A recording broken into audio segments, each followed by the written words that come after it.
આત્મનિર્ભર વિદ્યાર્થી કે રોજગારલક્ષી શિક્ષણ છે શાળામાં કઈ રીતે મળે એના ઉપરનો આખો આપણો કોન્સેપ્ટ છે.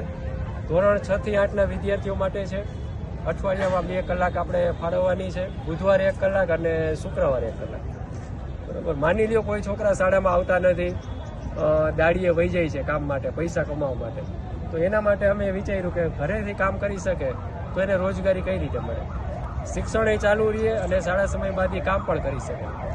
દાખલા તરીકે ઇમિટેશનનું કામ છે, જરીનું કામ છે, તો એ બાળક છે ઘરેથી કામ પણ કરી શકશે અને વાલી પણ કામ કરશે. તો એનું શિક્ષણ બગડશે ને એને બાળક છે નિયમિત શાળામાં હાજર રહી શકશે.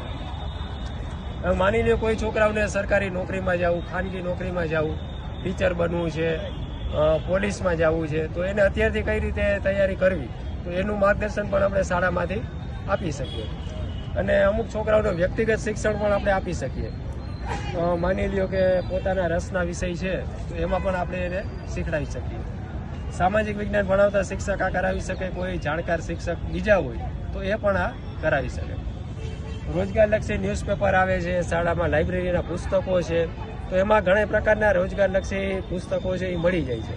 તો એનો ઉપયોગ આપણે શાળામાં કરાવી શકીએ. મેન ટાર્ગેટ એ કે રોજગાર કઈ રીતે મળે તો ભવિષ્યમાં વિદ્યાર્થીઓને વાંધો ન આવે. થેન્ક યુ સાહેબ. ઓકે.